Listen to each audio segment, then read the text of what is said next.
And you as a girl child, I know that you've transformed through all this process. I have been watching you, seeing you, and you know, into advocacy for mental health. Tell us briefly, how do you choose to go into advocacy for children? I didn't even choose. didn't I even just found choose it myself in that in position that because position, yes. a friend called me to a space. I think it was more like group sharing. Yeah. It came with that kind of mode Yeah. of operation that it was group sharing.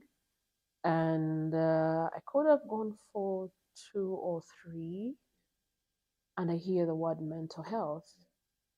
And so I started reading more about mental health. I'm like, so all these things that I've been struggling with actually fall in this. When I started sharing the cryptic messages on Facebook, there is a person that was aware of the old man issue.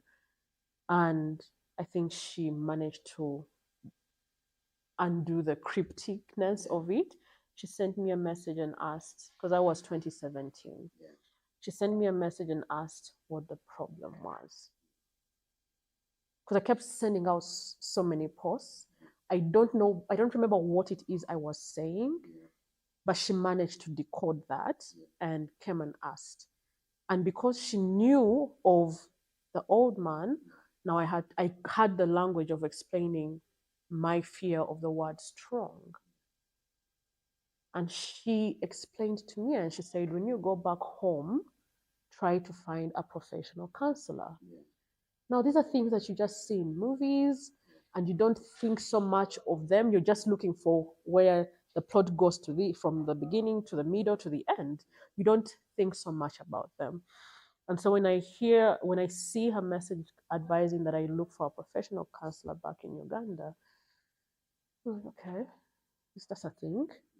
Okay, I think I'm not well. Now, just the small awareness of, okay, I think I'm not well. Okay, we shall look for support, kind of calmed the storm. I managed to do life while also thinking, she said this. I think we shall find out. And towards the end of that year is when I landed on some YouTube videos. The lady is called Lisa Nichols, and she was sharing her story of how she had been clinically depressed, and she started working so hard to overturn her life. Now, even in the wording of clinically depressed, it wasn't a thing for me. I didn't think so much about it.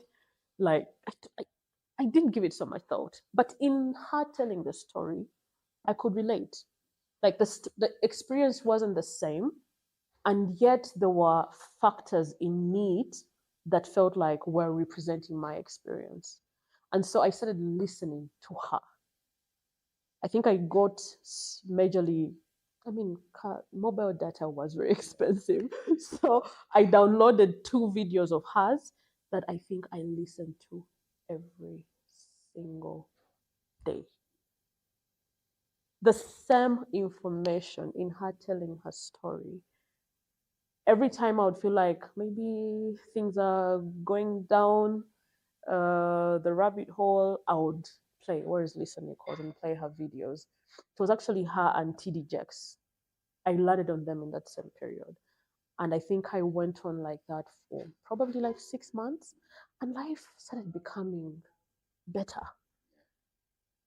People go for therapy. I wasn't aware of therapy. But these 2 people, their words are the ones that started pulling me out of the dark.